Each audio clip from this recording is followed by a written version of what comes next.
What is up, everybody? Installing a couple more rod mounts. In retrospect, I should have done the other side. I don't think that this is going to be a 4-minute video. I'll go back and let you know at the beginning. But at any rate, I now have room right here. I've already done the other side. You can kind of see it right there. So I want these at a nice back angle. I have a stick over here that I use to kind of approximate that, and it's just due to the different poles that I already have in there, and you know, the angles that they're in. This one flares out a little bit, can't really see. The stock one, you know, has a pretty outside angle, so with this one I want it straight back. Now I want to be able to access all my stuff back here. You kind of see a little bit of what's going on, but I don't want it to, you know, block me. I want to be able to just flip the seat down and get to stuff. That's pretty neat right there too, but we'll do that another one. So that you're not intimidated, this stuff is easy. We're cutting holes.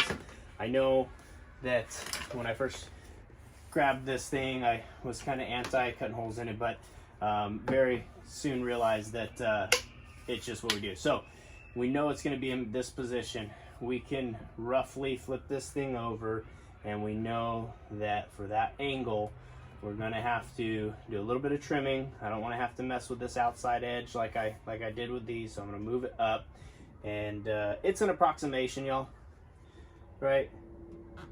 It's not an exact science.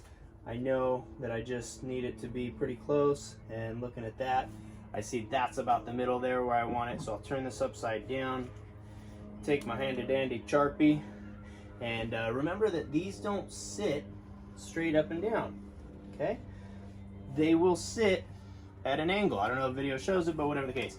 And I know that at that angle, the hole actually needs to be oblong in that angle, of which your tube, right, is going to differentiate from where it sits. Sorry, I'm just throwing it all over the place, throwing stuff.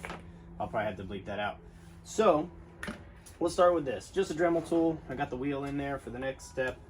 We will start with a cutting wheel. I'm just using a, I mean, this one says metal, but it's my Dremel Easy Lock, so I can switch the discs or whatever. Please make sure that you have some sort of eyewear protection. I'm gonna play the Tom Cruise Top Gun. That's how cool this is, I guess, to me, whatever. And we're gonna open it up. So, got that thing cranking.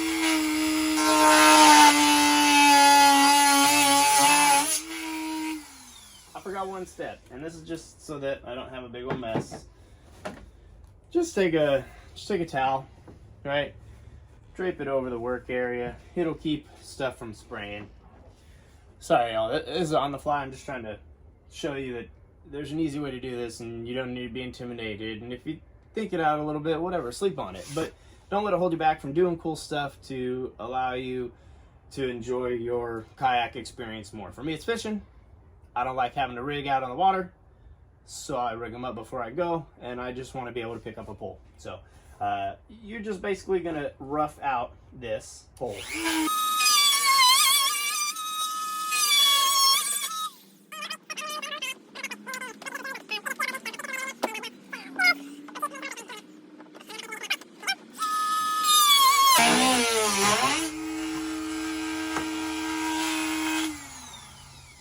Step 1, mark the hole. Step 2, make a hole. Step 3, make it round. Doing this for me, I don't want to mess it up, but I would just see that there's a lot of people that are intimidated to do this type of stuff, and this is my first fishing kayak, y'all. Like, enjoy it. So here we go. We're gonna round this out, and remember, as I said, it does not sit straight up and down on it. It sits at an angle, which means whichever direction I want that pole sticking, it needs to, the hole needs to be cut oblong. You can kind of see here, it needs to be a little bit bigger than that hole, but because this is going to go in, and I'll show you how we seal that up, but it needs to be in whatever direction. So I'm not quite going to run parallel because it is sitting at a little bit of an angle, so the oblong is just a little bit towards the back. Anywho, get on with it.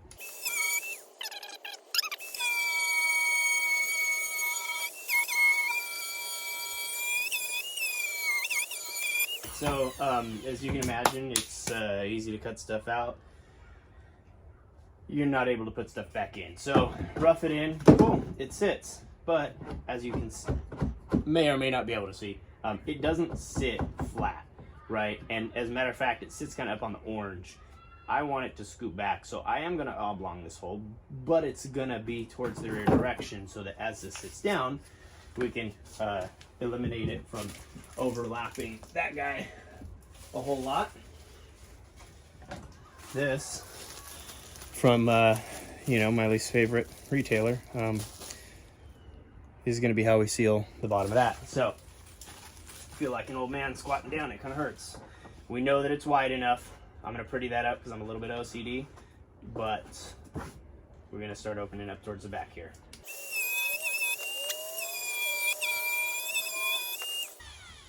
There you go, that's neat.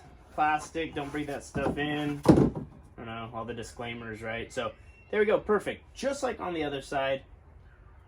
I'm gonna clean that up just a hair because I don't want it also hanging over that too much, and I want it tilted back at that angle. So I'm gonna do a couple different things. One, I'm gonna rough mark my holes.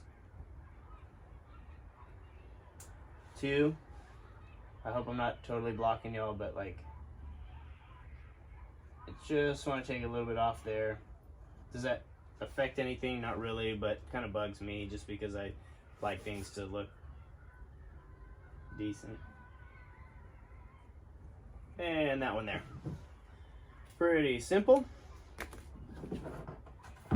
Hopefully I can go back in video editing software and like speed up these little bits.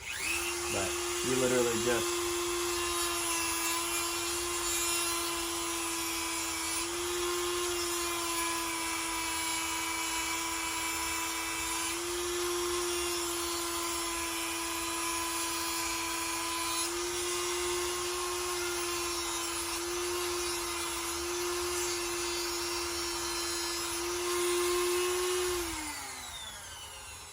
slow down a little.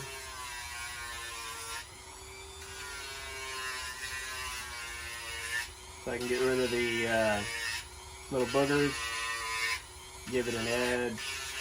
Again, you can keep taking plastic off, but you ain't gonna be able to put it back on. So slow down your Dremel a little bit, and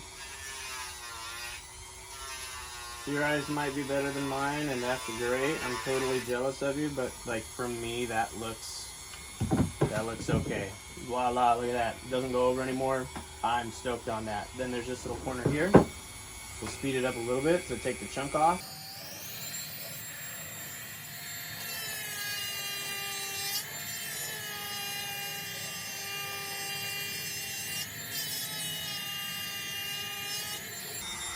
Definitely going to make a how-to section on the channel, because for people who are not into doing this stuff, I'm sure it is incredibly boring to watch a guy Dremel away at some plastic.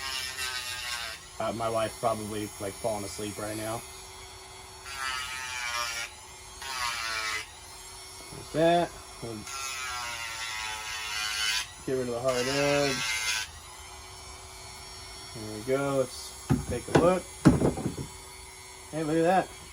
There we go. So it just softens that edge up. Doesn't hang over the thing.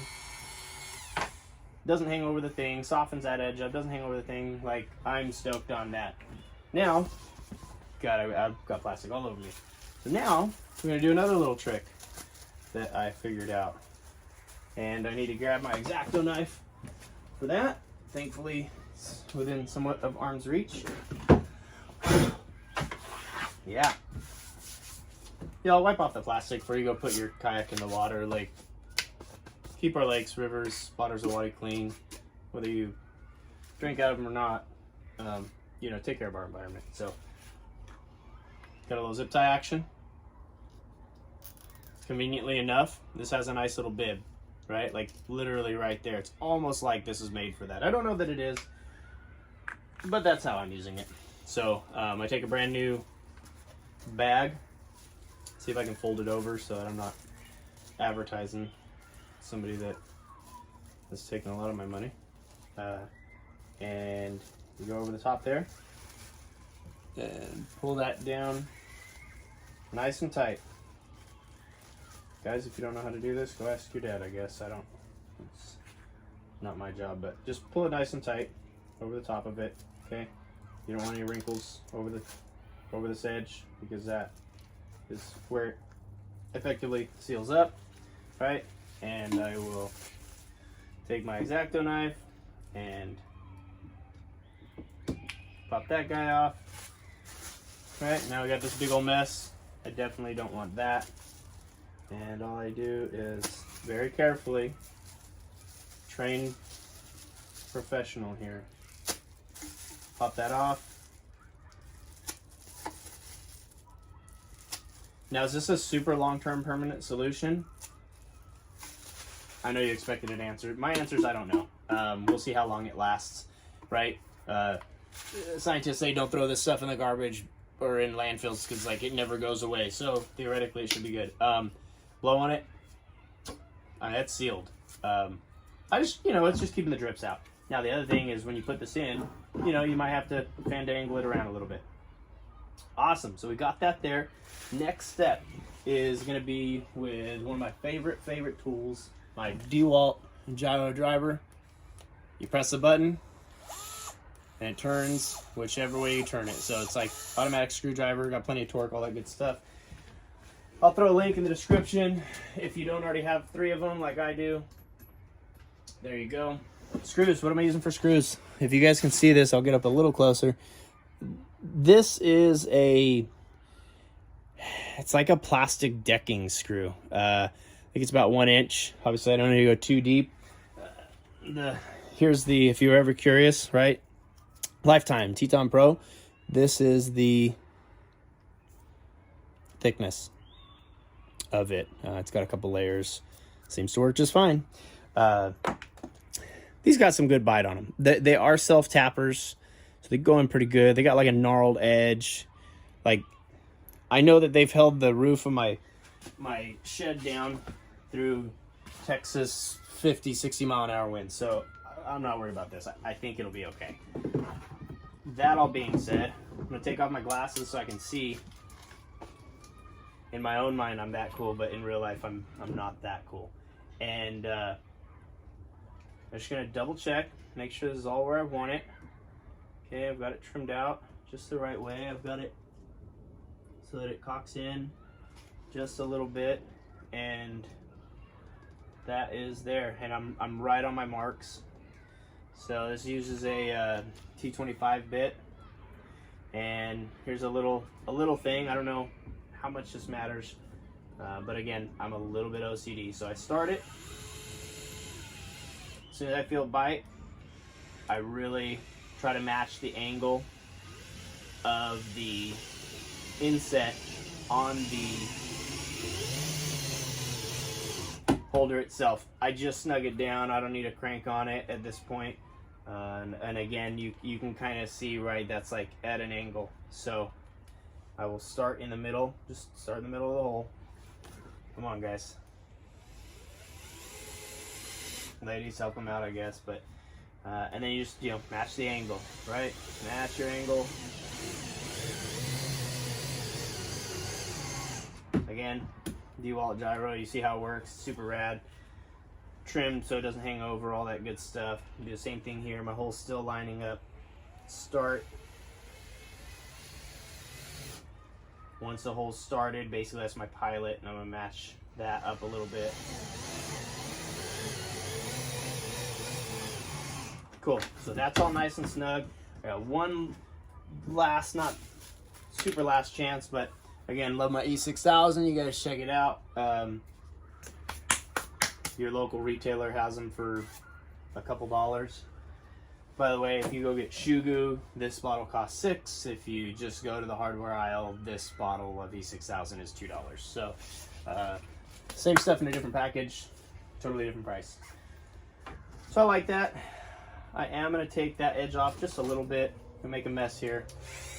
Again, my OCD.